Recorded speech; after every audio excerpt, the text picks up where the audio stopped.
Hello, okay guys, hi there. This is a short update, and just to let you know that I have got a vlog coming on the UK election.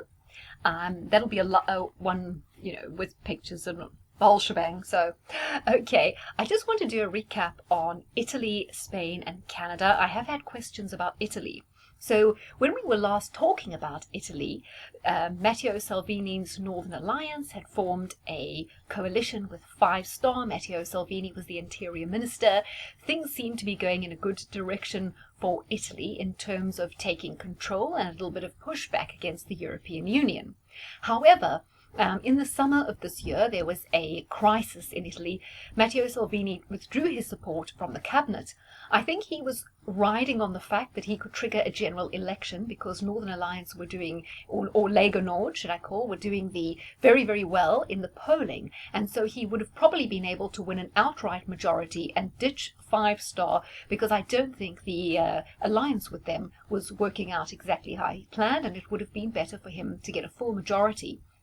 I think it's very similar to what we were going through in the UK in the summer, with Boris Johnson taking over from Theresa May and eventually getting the election so he can get a working majority. However, it didn't work that way, because instead of an election, Five Star formed an alliance with PD, which is the kind of Democratic Party, and they are both pro-Europe, pro-environmentalism, and they're a lot more globalist in nature. I think the Five Star movement has now become less of a grassroots movement and more of a globalist movement, and so the direction of Italy has changed. Do you note you don't hear very much more about the migrant ships being stopped? I think that's all started up again with all the refugees being able to land in Italy, which, as you know, Matteo Salvini was working against. So right now we have a situation in Italy where the globalists have almost taken back control.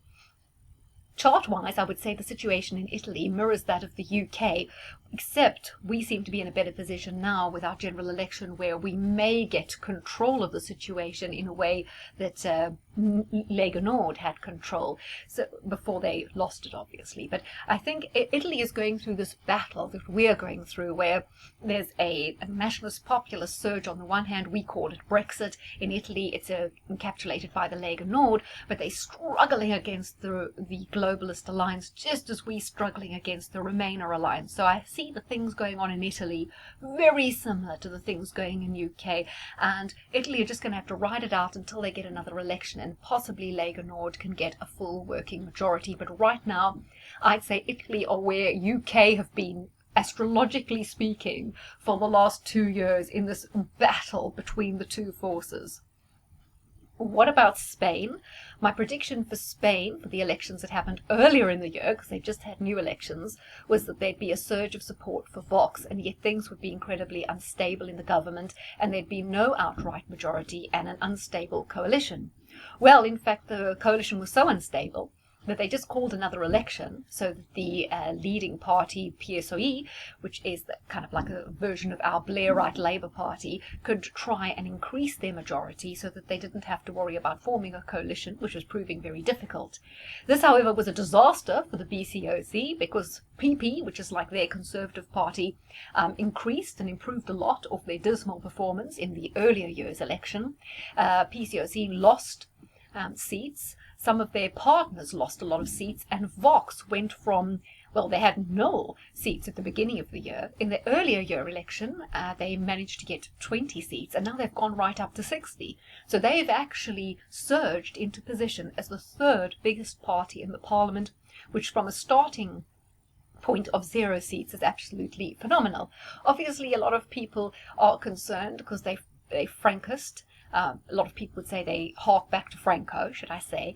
However, I think they embody a more modern populist nationalist surge that is against globalism and wants a bit of pushback against the EU and against many of the ideals of globalism, like mass immigration, excessive liberalism, ... Also, the situation in Catalonia and the mismanagement of that has also played into the surge of popularity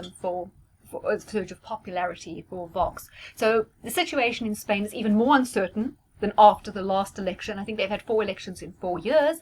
Astrologically, this massive uncertainty is continuing. However, it's a window of opportunity opening more and more for the people who want to challenge the system. So while in the main I think Spain is quite happy to be in the EU, there's certainly a much stronger conservative voice growing in Spain.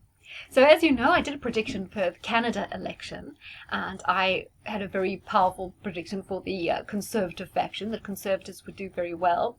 Well, Justin Trudeau is still in power. He's in coalition now. He did lose his majority, but I hear from some of our fans of the channel from Canada that this was a historic election, partially because it was the first time the Conservative Party won the popular vote but didn't manage to get enough seats to get into power. That's partially driven by the fact that not a single Liberal won a seat in Saskatchewan or Alberta, which was also historic, and also by the fact that there is absolute surge in nationalism, Quebec nationalism. So the party there that wants an independent Quebec has surged into power. So the forces of Conservative are rising, but they're particularly rising in certain states. So again, I think it's the battle between the country and the city, where the cities are still strongly Liberal, but Justin Trudeau is also in a much shakier position in terms of the fact that he has to now form a coalition. So I think the forces for change in Canada are also beginning to grow. Plus the fact that there were some, I know that there's been some political corruption stories rumbling around in your media too that has played into that.